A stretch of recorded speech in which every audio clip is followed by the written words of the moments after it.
Here there's a piece of elm that's 2 inches, strong 2 inches maybe. I bought it from a friend of mine that has a sawmill last year, and I had it in the solar kiln for about a year, I suppose. And I'm going to make a bench out of it, but it's got a twist in it. And rather than play with it in my thickness sander and try to scrub it off that way, it's got a little bit of extra. I'm going to try to take it off with the sawmill. We'll see how it goes.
Alright, little comment on it.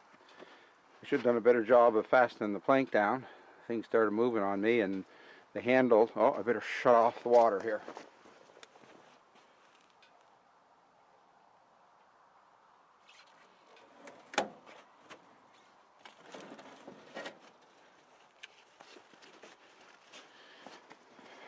As I said, I didn't do a very good job of holding it. And I think my blade might be starting to get a little bit dull too. I've been cutting some softwood and it hasn't been leaving these lines in it, but to be fair, at the last part of it, the thing was a little bit loose. So that's probably what caused most of that. And anyway, hopefully it's more or less planer on the top now. So I can take that stick, it's got a flat bottom on it, and run it through my thickness planer and end up shaping it the way I want to. I think the idea worked okay, even if I was a little bit careless in how I went about it. Some of the handles and things here got in the way of the saw. So it's never good to stop the saw. So it makes a little bit of saw marks. Anyway, after I run it through the planer, it'll hopefully clean it up a bit. The underside of the top has been sanded with 80 grit. It's more or less ready. It doesn't matter that much in the bottom. I've already have the 1/4 inch radius on the top part of it, so I'm going to put an 1/8 inch radius all around the top just to break the edge of it. And as always, you cut with your router in such a way that the router bit pulls the router in towards your piece, and then your pilot guide, your pilot bearing, keeps it in the right place.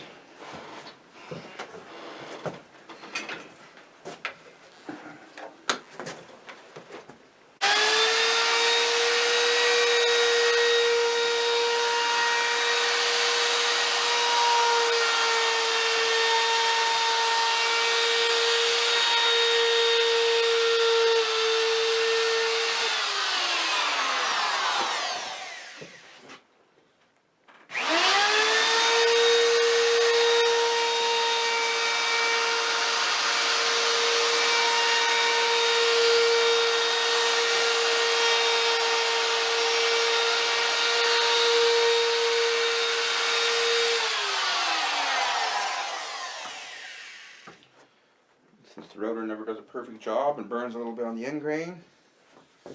Finish it up with a wonderful little random orbital sander, best tool they ever invented.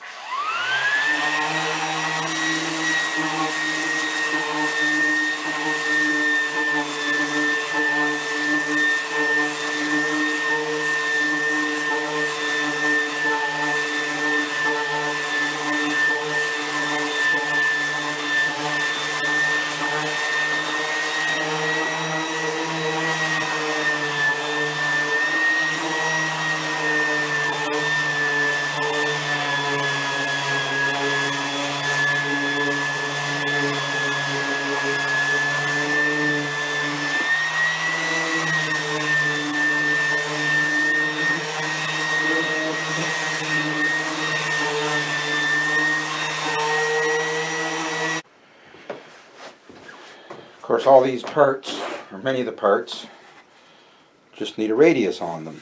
In other words, when the board is square, like that, you just want a small radius on it. 1/8 of an inch is what I like. 1/4 of an inch usually seems to me make it look kind of cheap.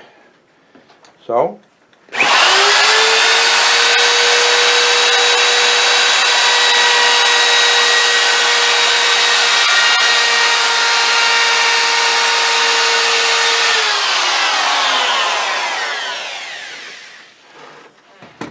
and then we'll just touch them up with the sandpaper and they'll be ready to assemble. Here are all the pieces for the bench. The top plank originally was milled on the bandsaw mill to get it flat, and then it was run through the planer while you had a flat side, and it dressed one side and then turned over and dressed the other side. And then I did a bit of used the jointer for edging it a bit. Put a 1/4 inch radius on what's actually the top of it, and put an 1/8 inch radius on the bottom. And this block is what fastens on here, and it's all been, at this point, it's all been pre-drilled. Drill it first on the drill press, and then hold it in place where you want it here. Finish the holes, so you have all them, and then go back and drill the bigger ones, because I'm not putting the screw all the way out to the end. I countersunk it in, so that's all ready to go there. And these pieces, they're all about, just for interest's sake, the bench is just under 12 inches across. By the time it's all dressed, my planer will take 12.5 inches. And this turns out about 7 1/8 all dressed, almost somewhere between 7 1/8 and 7 1/4 on the long side. And the angle that's on that, because you have to splay your legs out or the thing will become dangerous and somebody will fall off on it. So you have to make sure your legs in a chair or bench are out farther than the seat, because people use them to stand on them and change light bulbs and all that kind of thing. And they're not good. Even if they're just straight up and down, they need to be out a little bit past. So that's actually 11 degrees. So we cut that 11 degrees, and this other angle I put on the front and back is just to make it look not quite so blocky, because you can see part of that block. So that goes on there. I used 9 screws, and maybe it's overkill, and then I had 6 screw holes, and the same thing. They're all drilled, and then you'll have to get somebody to help you hold it in place, and then you use that as a guide to get the rest of your holes in there, and then you go back once you've got that, and you drill this out. You actually drill it 2 more times. You start with the smallest size, obviously, for your the size that will be a good grab. These are actually number 10s screws, 2 inch number 10 screws, and then you want a little bit bigger than that in this, so you can, when it screws, it'll pull in tight, and then you want bigger yet, so you can countersink your head. So those are all multiple operations, and the design of it is that it will go like this, and this piece will go on the top of it like this. And so all of these legs and things had to be all cut. They're about 6 inches, a little under, and the leg lengths are 14 3/4, maybe, depending where you measure from, because they're on an angle. and the piece along the top is about the same length. And I radiused all the corners of it for several reasons. One is you have to radius or they get dinged and beat up, and plus they're more dangerous for people to bark their shins on. But also, when this joint comes together, it's never perfect. So by radiusing everything that you can, you end up hiding a multitude of sins. It just doesn't, it looks better. It looks better. So my plan is to assemble this whole leg assembly outside of the bench. So I'm going to glue these in. I'm going to glue it, and I'm going to screw the screws into it, in here and down here. And then when my daughter takes her bench home, she'll be able to slide the bench part of it underneath the seats in the van or whatever, and then when they get there, they can take this and they can assemble it. It's all pre-drilled. All you got to do is put a little bit of glue on the underside of this piece and screw it to the underside of the bench. And I recommend screwing and gluing it because there's no braces on these things. They just are what they are for strength, and I believe in trying to make them as strong as you can. So I'm going to start to assemble that now, and I'll show it to you maybe when it's done. Alright, I'll throw this in just for good measure. When you have a solid top or solid bench like this, made of especially of something like elm, which any wood anyway can twist a bit.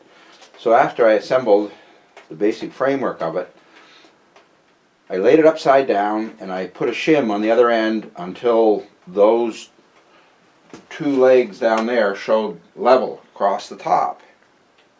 And then I come up to this end and I put the level across here, and it turned out not to be quite level, which means there's a bit of a twist in the piece or some irregularity. So I took a shim and I put it under my level until I got at the point where it was level, and I knew how much had to be taken off the high side. And I just took the leg off, and it's only a tiny amount, so it doesn't really affect much of anything. But now, when I put the level across it, it's much more level. It's not quite perfect, but it's good enough. And when they put the felts on the bottom of it, it'll take up for that tiny, minuscule amount. Alright, as promised, this is the completed bench. Completed in the sense that all the cuts are done on it and such things. It's temporarily assembled. The only thing left to do is to put a finish on it. And I realized when I did one of the other videos that I didn't really have a really good view of the way the joints come together. And I was talking about the benefit of radiusing it in those sort of situations where it's really hard to get things exact.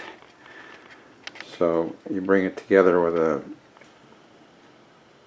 and it's much more forgiving. You can see there.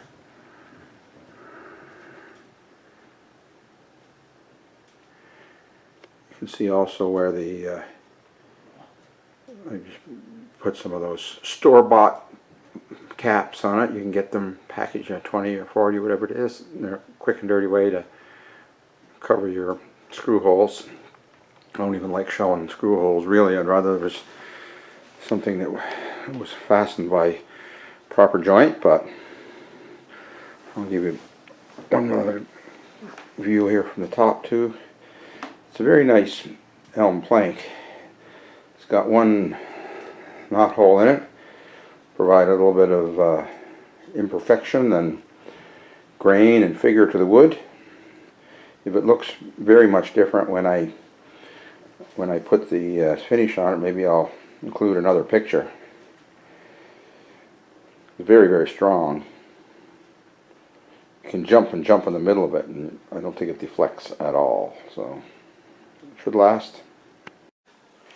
I thought I'd take one last picture of it, having applied 2 or 3 coats of tung oil to it. You can't really, I suppose, capture it, but when you see the grain and what the elm was capable of, you wonder why they make oak such a highly prized wood, or others. It just has amazing grain, and I realize the color here is not great.